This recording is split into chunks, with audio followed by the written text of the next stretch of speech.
હાલો friends, આજે આપણે બનાવીશું મસાલા પાઉં।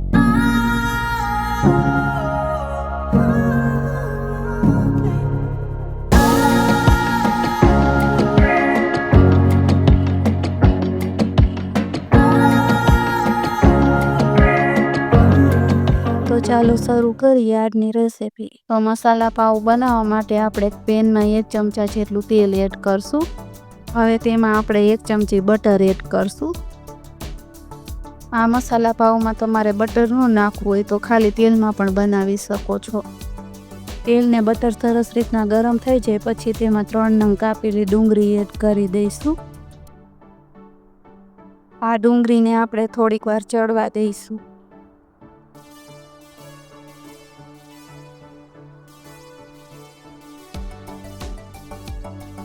પછી તેમાં મરચાં નાખીને થોડુંક મિક્સ કરી લઈશું।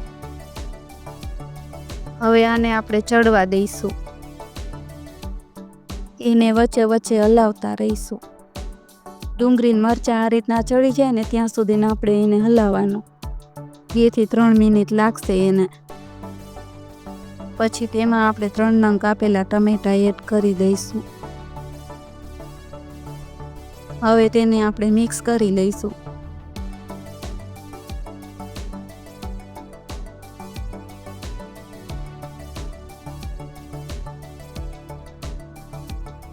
તેમાં આપણે થોડીક હળદર એડ કરી દઈશું।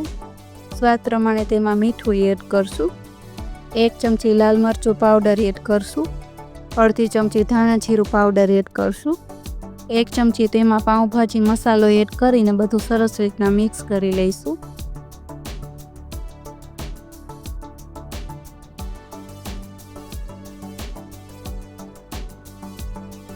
હવે તેમાં 2 નંગ બાફેલા બટેટા એડ કરશું। હવે તેને આપણે મેશ કરી લઈશું।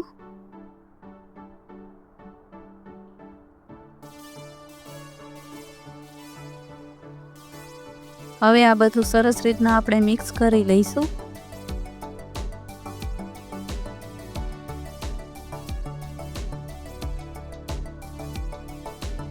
હવે તેમાં આપણે થોડું પાણી એડ કરીને મિક્સ કરી લઈશું।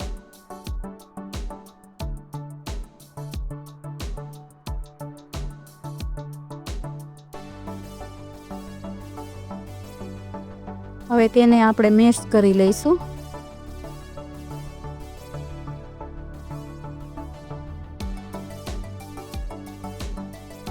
આ બધું સરસ રીતના મિક્સ થઈ ગયું છે। હવે તેમાં કોથમીર નાખીને મિક્સ કરી લઈએ।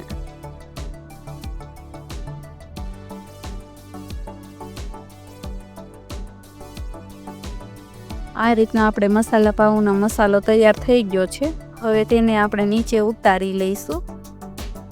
આ રીતના આપણે પાઉં લીધા છે। હવે તેમાંથી 2 પાઉં લીધા છે। 2 પાઉંને વચ્ચેથી આ રીતના કાપી લઈશું।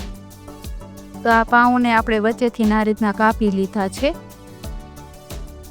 તો આ જ રીતના આપણે બધા પાઉંને કાપીને તૈયાર કરી લઈશું।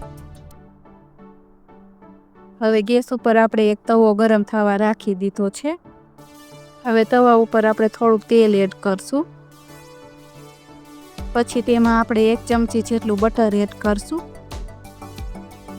પછી તેમાં આપણે થોડો પાઉંભાજીનો મસાલો એડ કરશું। પછી તેમાં આપણે થોડા કોથમીરના પાન એડ કરીને મિક્સ કરી લઈશું।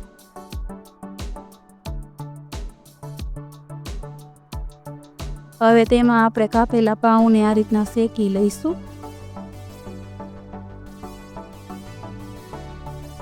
બે બાજુ પાઉંને આ રીતના શેકી લઈશું।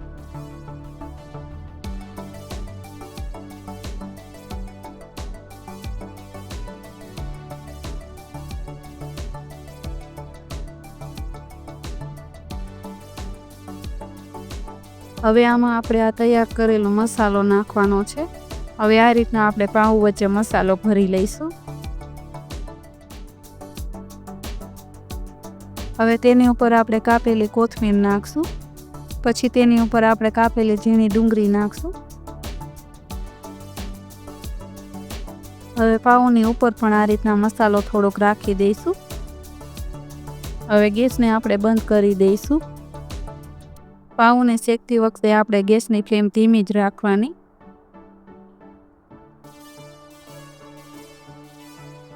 તો આ તૈયાર થયેલા મસાલા પાઉને આપણે બહાર કાઢી લઈશું। બાકીના બધા જ મસાલા પાઉ આપણે આ રીતના તૈયાર કરી લઈશું।